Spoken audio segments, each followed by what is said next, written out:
Good morning, students. Chapter 3rd, Rotation and Revolution, Part 2.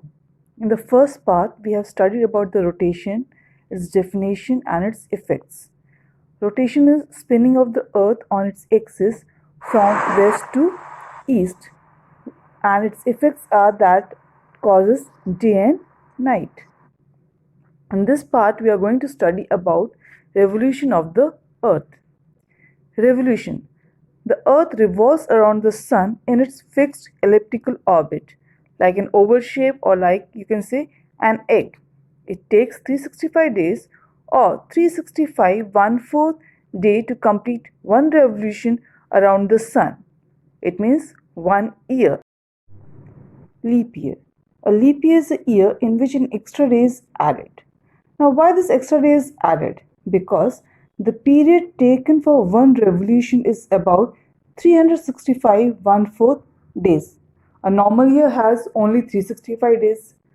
So, the remaining fraction of 1/4 day is added once in 4 years to make it a leap year of 366 days. So, the month of February has 29 days instead of normal 28 days. Like the year 2000 was a leap year, then 2004, 2008. So, all these comes after every 4 year. Elliptic shape orbit. All planets, including our Earth, moves on this orbit to revolve around the Sun. Aphelion and perihelion. These are the two positions of the Earth with Sun. This is because of the elliptical orbit. So the distance between the Earth and the Sun varies from minimum to maximum distance. Aphelion. Aphelion means far away. So position of the Sun and Earth is about 152 million kilometers and it happens on 5th July. Perihelion means near to the Sun. It happens on 3rd January and the distance between the Earth and the Sun is 147 million kilometer. Now question will be asked why the Earth moves more quickly in the orbit when it is in perihelion than in aphelion, because if you see here, this is the distance between the you can say aphelion and this is the perihelion.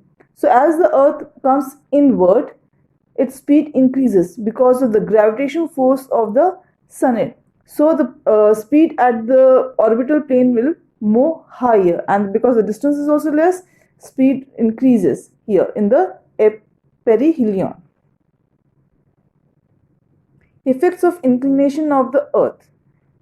Now, the inclination of the Earth is that the Earth is inclined at the angle of 23.5 from the vertical, or you can say 66.5 to the plane of elliptic. I had already explained you this in the rotation. Now, here its effect for the revolution is change in season and varying duration of day and night. Now, you can see that the Earth is tilted. That is, this is North Pole and this is South Pole. So North Pole is towards the Sun and this is away from it. Suppose if it happens that Earth is not inclined, it is at a 90-degree angle. So one part of the Earth from North Pole to South Pole will all get the same amount of heat. So the Earth will not face any change in the season. All the places, as the rotation goes on, all the places of the Earth will have the same type of temperature, or you can say every time it is high temperature in this area. Solstice. The word solstice means sun standing still or reaching the highest point when the Earth is revolving around the Sun. Now, summer solstice. Here you can see the North Pole is towards the Sun and South Pole is away from it. So here Tropic of Cancer getting direct sun rays, that is the angle of 90 degree. So Northern Hemisphere is experiencing the summer solstice and Southern Hemisphere having the winter solstice. And you can see Arctic Pole to North Pole, it is a lighted area, means it have a 24 hours of a daytime. Opposite to that south pole, it is in darkness. Special feature of summer solstice. The duration of day is longer than night. Why? Because the large amount of heat is experienced in this region. Second, daylight lasts for entire 24 hours beyond Arctic Circle towards the North Pole. Now if you see here, this is the position where we have the 90-degree angle forming here. So this is the Tropic of Cancer. So in this portion we have a Europe continent, and that there is a place Norway, and Norway experiences midnight sun for a duration of 13th May to 29th July, and this area becomes the tourist attraction. So it means that it is a lighted area from Arctic Circle to North Pole. The length of day increases with increasing latitude from the equator. Means as from the equator we move to the higher latitudes. Means equator is 0, higher is 1, 2, 3, 4, 5, 6. As we move higher and higher, the duration of daytime increases. Like in the North Pole, it experiences 24 hours of day. That is a lighted area. So because of that, why it happens? Because the earth is tilted. Winter solstice. Now here you can see that the south pole is towards the sun and north pole is away from the sun. So what happened? Here it is a dark and this is lighted area. Now you can see that the Tropic of Capricorn is getting the direct sun rays. So the southern portion, this is the equator line. From here the southern portion is lighted. It is in light because the sun rays is directly reaching here. So it is lighted here. Opposite to that, above the equator, this is the northern hemisphere.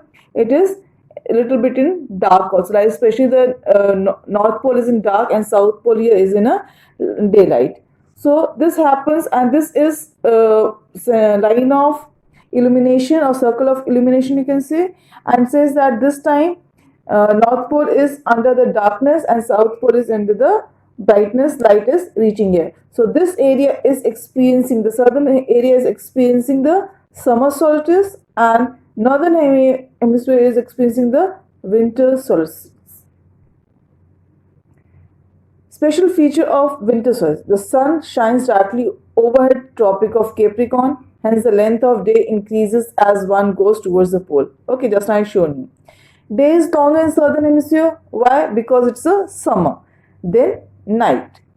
Between the Arctic Circle and the North Pole, night lasts for 24 hours. Why this? Because the North Pole is away from the sun and South Pole is towards the sun, so there is a 24 hours of daylight.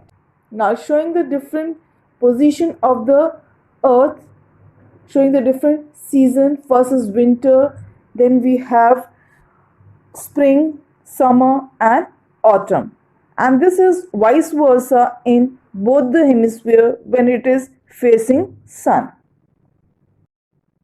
Equinox. Sun rays are vertical over equator, that is 20th or 21st March and 22nd or 23rd September. This variation in day is because of the leap year. Equinox, you can see that there is autumn and spring equinox, and it will be vice versa in both the hemisphere as it comes in front of the sun. So the line of circle or circle of illumination you can see. So because of that, North Pole and South Pole is getting light during the equinox. So both is brighted one.